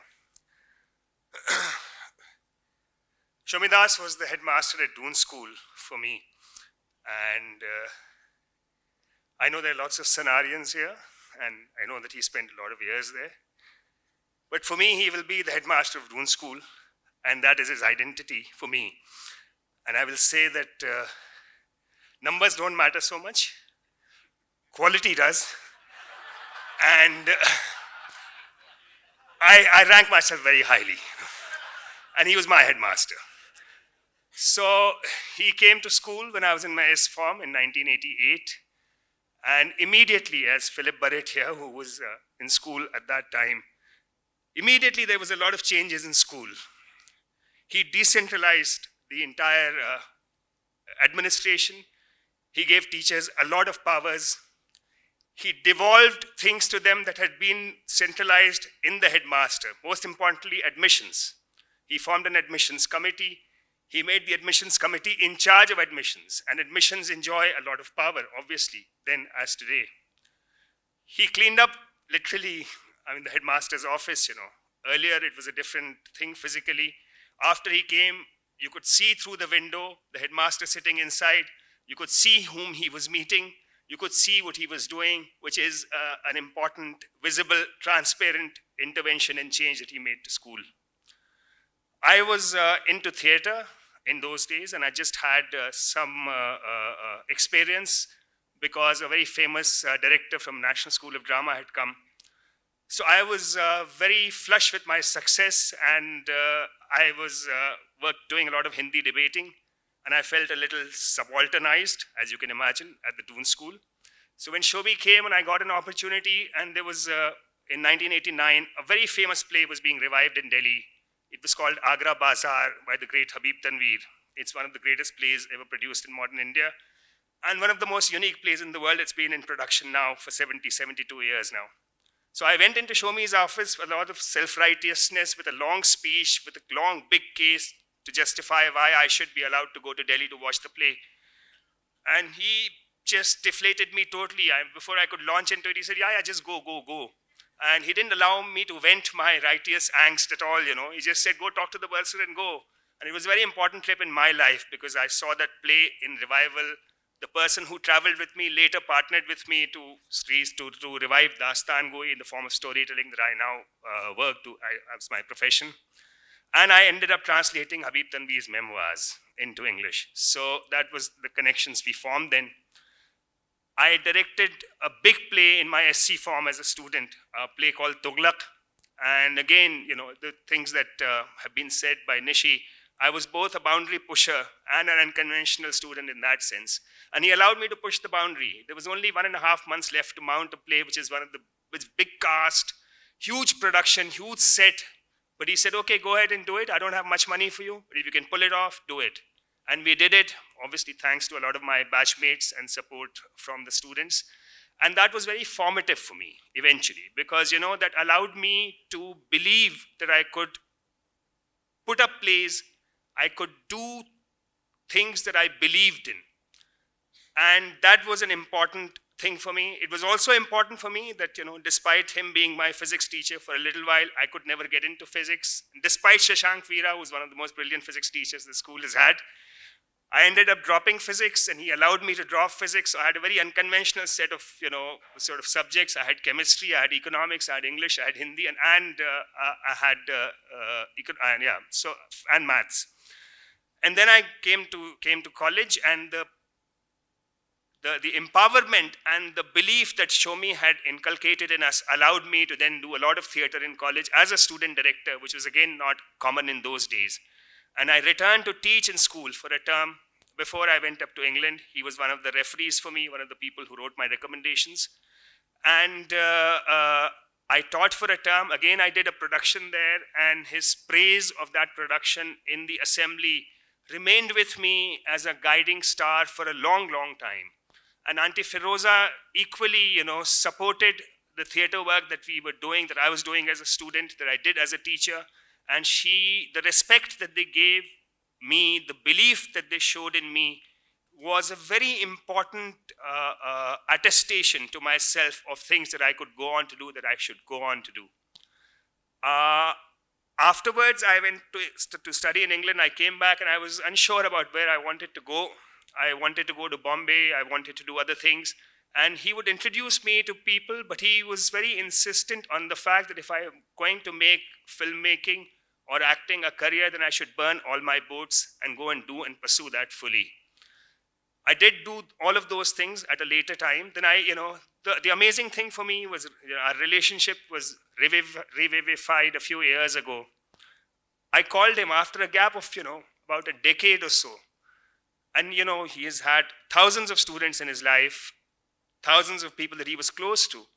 And I was calling him after at least a decade, and we were not used to speaking on the phone. I just said, hello, is that Mr. Shomie Das?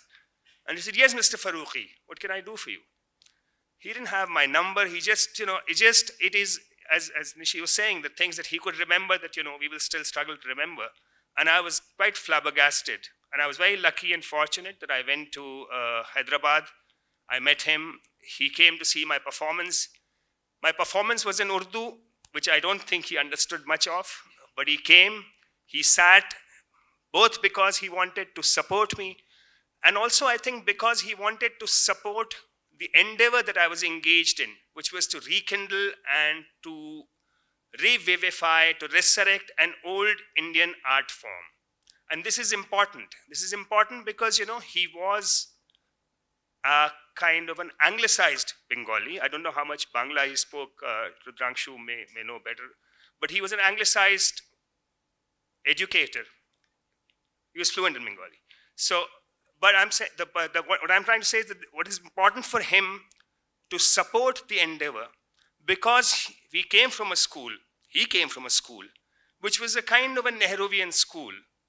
In that school, our prayer book summarizes the spirit of the school. You have Kabir, you have Nanak, you have Iqbal, you have Tagore.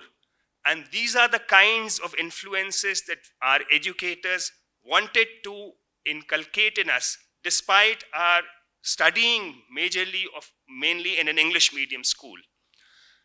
And this pluralism, this multiculturalism, this respect for a variety of voices from the Indian traditions that he represented, the lineage that he represented, which is in danger of being muffled out today. And for me, it is very important to remember that. And I think he came also for that, because he came of a generation where it was possible to be nationalistic without being jingoistic, where it was possible to be patriotic without being denigratory, and where it was possible to be united despite our heterogeneity. And for me, Shomie Das represented all that. He was very important to my career and my making, in spite of not being so consistently in touch with him. And while he was always in a powerful position in my interactions with him, I always found that, he was not someone who was after power in that sense. He was not accumulating power in order to use it to any end to further himself. He always thought that, devolving decision-making and allowing people to flower, allowing students to flower, despite their sort of unorthodoxy, was the best way to support people. In my SC form, I was sent up for a YC at the Doon School, which is a yellow card, first time in my life, And I had allowed, we were going for a midterm, and we had bunked what we were supposed to do. We had bunked off to Shimla, where we stayed in a hotel for 3 days. And one of my batchmates went off to Delhi, and we were caught. And I went in, as he was saying, to the headmaster's office, and I was, very apprehensive and nervous that my reputation was at stake. I was doing so many things, and Shomie was so fond of me, and all that was going to collapse. And he just called me, and he said, he just said nothing. He said, "Oh, so how many vices do you have?" I said, "None." He said, "Oh, I have 2. You should take one, And that's how it was with Shomie. And I just want to end with a little shlok from the Upanishads, which is about a teacher and a disciple. Om sah bhunaktu, om sah no navvatu, om tejasvi navabhitamastu, ma vidvishavahe, om shanti, shanti. I pray to the Almighty that between the disciple and the teacher, between us, there should be peace. We should progress together. Our learning should be for the betterment of the world, and there should be no discord or conflict, and there should be peace for all. Thank you.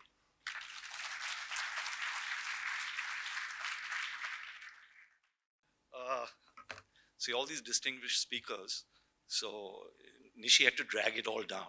So he put me up here because I've got the most unique credential of the lot. The only non-Das boy to have gone to Mayo, Sana, and Doon.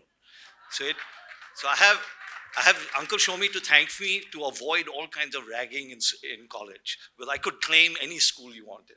Also, step by step with Nishi Das, all the way. So that's why Nishi Das feels free to throw out the "and Rahul did this, and Rahul did that," because I was following him everywhere. The only difference between us is I think Rohit and Nishi were escaping the presence of Uncle Shomie from school to school. I was hanging on to it as much as I could because he gave me so much. It's actually really interesting. The Mayo Sana Doon is not just a funny thing in life, which it is. It's a great backstory. So think of it like a story. 1969, this brilliant Bengali boy, class of 1951 from Doon School, has done his thing. He's come back. He's the youngest headmaster of a fabulous school. Simultaneously, Another brilliant, not as brilliant as Shomie, Bengali boy, friend of his from the same class of 1951, is posted on a lonely hilltop in Sikkim, in the army, my father. So Shomie's come back. He writes Shomie a letter saying, finally, some friend of mine has done a damn good thing because I've gone to school. I've got 2 young boys. They're going to need to go to school somewhere. You better do something about it. Shomie apparently chuckles. And by the way, I've corroborated this, not just from my mother, obviously, whose story it really is, but from Uncle Shomie. So Shomie chuckles, gets back to doing things in Mayo, and forgets to reply. 3 months later, my father dies in an accident. He's never responded. And this is what is special about Shomie from the beginning. He wrote a letter to my mother who he had never met. What she says, a long and loving condolence letter that ends with, I will look after Bhaskar's boys. Only Shomie could do that. So I knew nothing about this. I'm packed off to Mayo. Thank God for Auntie Firoza, because I was terrified of Uncle Shomie. Midway through that term, typical Uncle Shomie cavalier way, he quits and moves to Sanaa. Mom freaks out. Now what's going to happen? Are Nita, what are you worrying about? You're a teacher, take a job in Sanaa, your boys will get free education and we'll look after them all together. As simple as that. Shomie gave us a new life and off we went. Only Uncle Shomie could do something like that. Sanaa was genuinely the happiest days of our childhood. Taru, the speaker, was going to follow me, which is also significant, by the way. Taru and Rohit were the elder brothers in the group. They bloody chased us around with cricket bats all over that hilltop. Even more so during the summer when there were no teachers and Uncle Shomie paid no attention to us. So it's kind of fitting that Taru is going to be chasing me off the stage as we go along. Absolutely lovely time.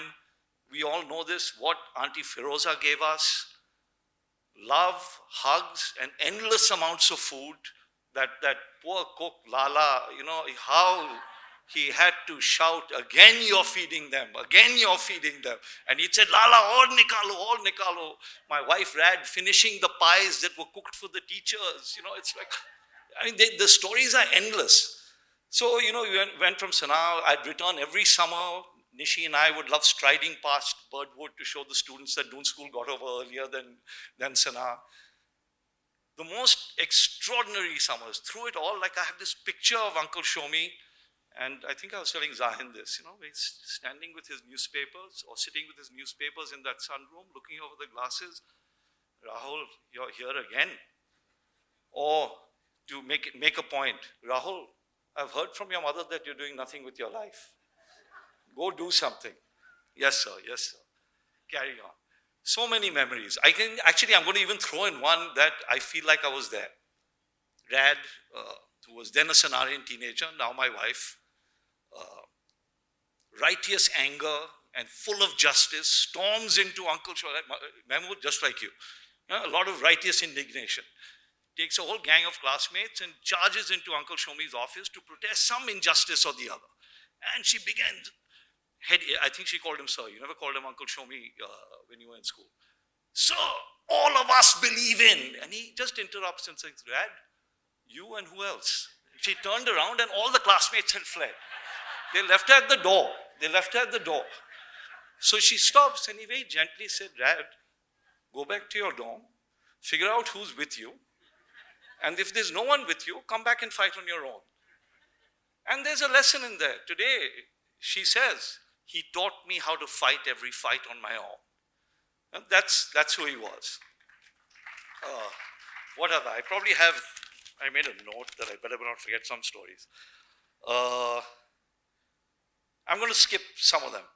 But, it's a pretty wonderful thing that 50 odd years later, my life is so intertwined with the Dases that it's everywhere.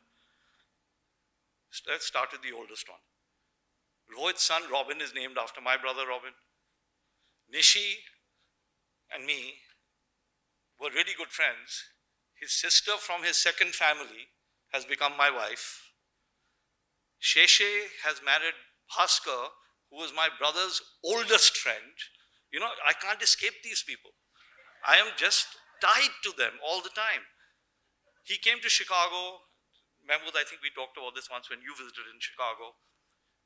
There's another Dosco in Chicago, Rajit Mazumdar, very good friend of Mahmood's, another absolute disciple of Uncle Shomie. He so wanted to be here for this. We're sitting in my garden having a lovely couple of chilled beers. Uncle Shomie is himself teasing me. "Arey Rahul, nice house. Are you trying to become rich like your Punjabi in-laws?" So I got over that. Conversation meanders. He's leaving the house, and that zinger that only Shomie can do. "Oh, by the way, Rahul, are you writing? You used to be a good writer. You should write some more." That was him, you know. He absolutely went to the core of who you were and who you wanted to be. So, you know, just as a closing thought, I thought about it. And I think this could apply because I'm seeing heads nodding here. Whether you were a student, whether you were his teacher, whether he was your teacher, whether he was your mentor, whether you helped you start a school, he saw you. His gift was that he saw you. He allowed you to be you. He just told you to just be a little better. Just be a little better. So really, that's my toast to my Uncle Shomie. He not only gave my family a second shot at life, he saw us and he made us better. Thank you.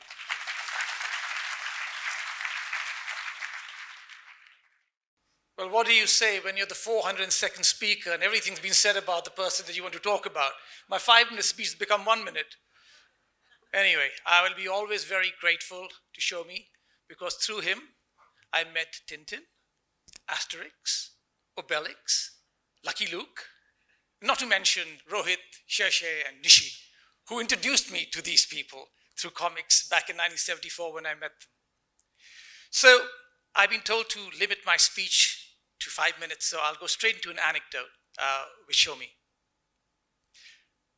It was 1983, October. Communal tensions were high because on the 5th of October, some Khalistani extremists had shot some non-Sikhs in a bus in the Punjab. On the 6th of October, Shomie was driving me and Rohit up to Kasoli, and we were stopped by a Hindu zealot just in front of the Gurdwara in Gadkal. So this guy saunters over to where Shomie was sitting in the driving seat, and he says to him, "Tum Sikh ho ya nahi?"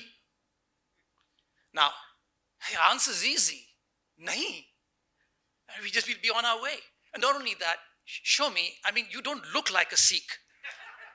I mean, you're sort of balding and you've got a frazzled beard. You don't wear a kara, you don't have a turban on, and you're Bengali. And he says, "Ha, main Sikh hoon." Oh my God. So I'm looking around to see where the lynching mob is, you know, in complete alarm.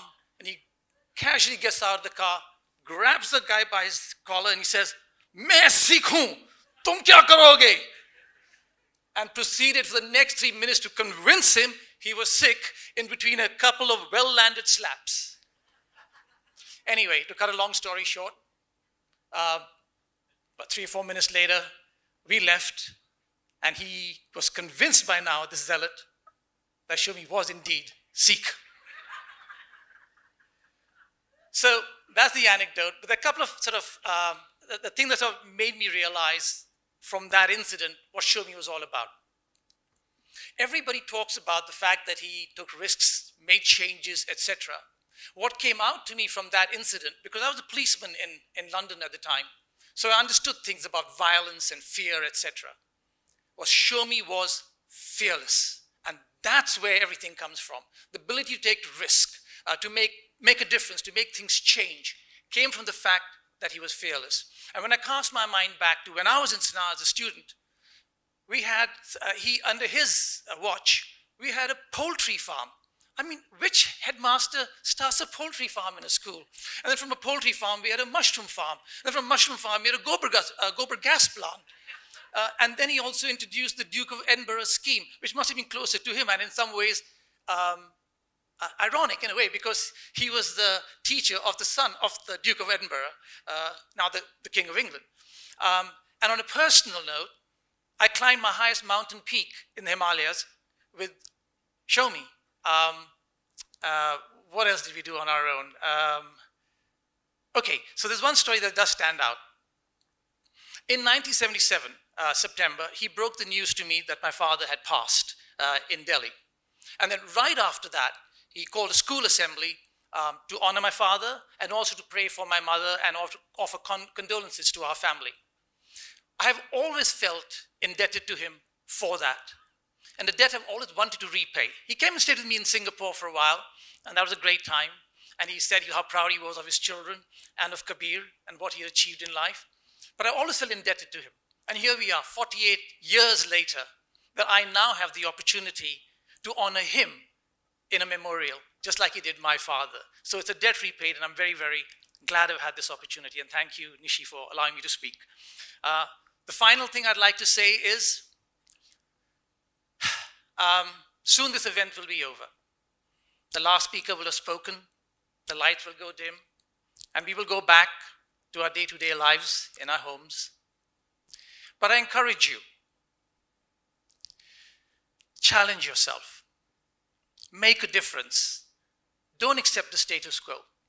For in doing so, you will honor the legacy and the spirit of a remarkable man. Thank you.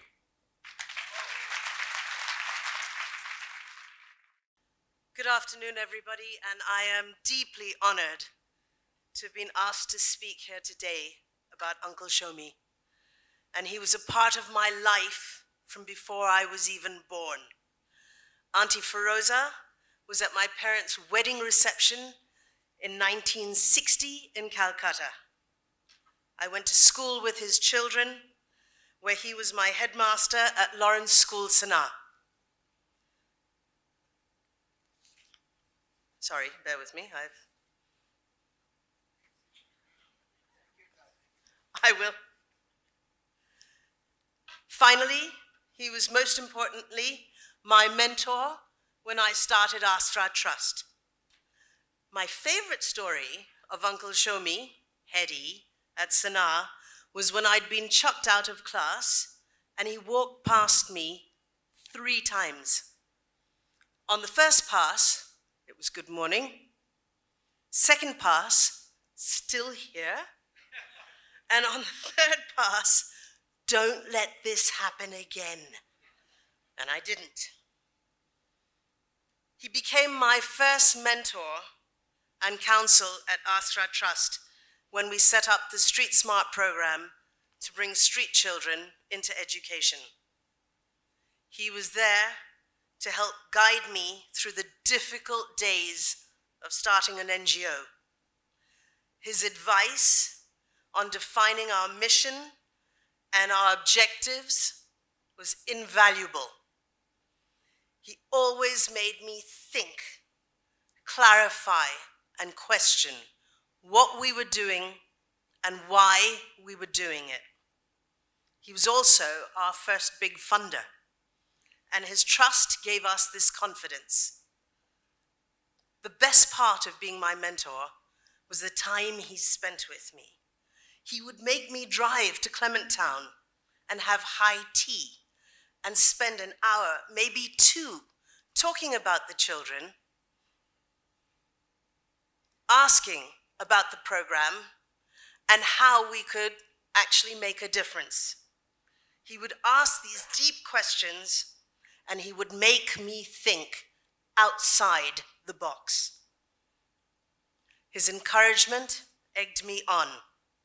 Today, 16 years later, 25,000 children have passed through Asra's gates. 11,000 are currently under its umbrella. Really, thank you, sir, for being foundational and fundamental part of our journey. Thank you for helping us to make a difference in these children's lives. We are forever grateful for your loving support, your advice, and your counsel. It was such an important part of our development and the work that we do today. Thank you for caring.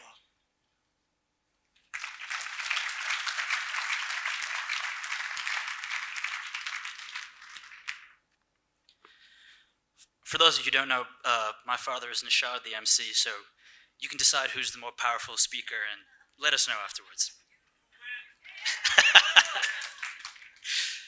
One of my favorite memories of my dadu is a smack on the head, but it was not from his hand. It happened when I was about 11 years old at the Anne Mary School in Dehradun. I grew up in the US, but this was the school I went to when my family lived in India for a year. The ceremony's guest of honor was giving a speech when one of my classmates tapped me on the shoulder and whispered something. So I leaned over to hear what he said, and I felt a gentle smack on the head with a book. There's a teacher standing right behind us. She looked down, gave us a stern look, and said, "Keep quiet. You should be listening when such an important man is speaking." Little did she know that the important man, the guest of honor, was none other than Shomie Das, my grandfather. In fact, at the time, I was living in his house. So that was my dadu, a patriarch who commanded respect far beyond the confines of his own family. He was larger than life, which is rare, but rarer still was his ability to make others feel big, no matter how small they might be. One summer, a few years before that smack, I was on holiday in Dehradun with my siblings and my cousins, who are all here today. None of us were older than 7 or 8 years old. We got the idea to write and perform our own play, kids only. Our parents all encouraged us. They thought it was a good idea, but they couldn't convince us to actually do it. I guess we were self-conscious, lacking confidence, I don't know. But everything changed when Dadu announced that if we made the play, we would be eligible for a set of prestigious awards judged by him, the Dehradun Oscars. So we immediately got to work. When the time came for the performance, I was a nervous wreck. Even at that age, I could tell that my art was about to be judged by an important man who seemed to discuss important things every night with a different important guest in his living room. Moments before the play began, I ran to the fridge and nervously swigged from a bottle of soda as if it were alcohol, like some veteran playwright with his career on the line. But the show went on. There were jokes directly stolen from movies and a few too many monologues from me, the writer, director, and protagonist. But despite all that, we swept the Dehradun Oscars. In a ceremony with pomp and circumstance, Dadu gave detailed speeches about why each child deserved an award. One by one, we were handed shiny trinkets from his study with thundering applause from our parents who were all gathered together in a ceremony. Dadu wrote our names, awards, and personal notes on beautiful handwriting and fancy slips of paper. And I still remember this physical feeling of shock and warmth to know that a man like that had taken such careful interest in a tiny little child like me. A good educator will give you answers. A great educator will give you attention, showing you that they see who you are and who you could become. The same is true with grandparents. So those are the kind of memories that I relive now when I think about Dadu. And if there's only one sentence you remember from my speech about him, I hope it's this. When he spoke, the world would listen, but his passion was listening to the world. He lived a life that proved the universe around us is worth exploring. From the mountains around Sinar, to the stars through his telescopes, to the minds of his students or grandchildren. No matter how many people celebrated his wisdom, he never stopped being curious. In his last years, he took online classes in subjects he had never studied before, traveled to every corner of the world, as far as his legs could take him. He always embraced technology and had the newest gadgets, usually about 5 of them. He devoured the news every day without fail, papers in the morning, television at night.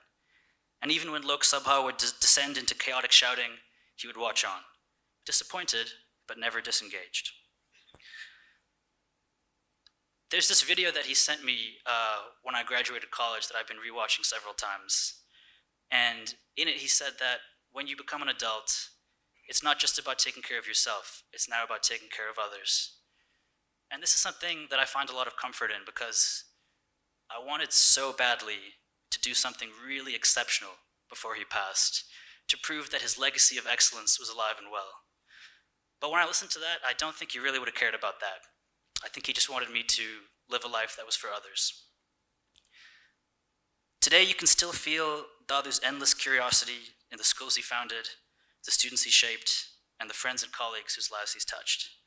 And perhaps more than anywhere else, you can feel it in his children. My father has loved me and my siblings with invincible curiosity about anything and everything on our minds, teaching us by example to treat the world the same way. Ask my cousins Robin, Karthik, and Arohi about their parents, and I suspect you'll hear a similar story. So in that sense, Dadu's love for the world could never pass away with him. It's a force he created that's still here today. Thank you, everyone. Yeah, I think Zion wins hands down, no doubt about it. I'd like to give a real thank you to all the speakers. That was brilliant. I was worried that people would be falling asleep, and it's just too many, it'd go on for too long, but it actually went like that we didn't even need the second bathroom break. So I really appreciate it. Thank you for coming. Just a couple of things. If, Naga Prasad has very kindly got a whole lot of books of The Man Who Saw Tomorrow about Shomie Das. So feel free to help yourself. They're down in the reception area where we can have some refreshments. And yeah, let's carry on mingling and chatting and sort of celebrating Shomie and Feroza. Thank you so much. Bye.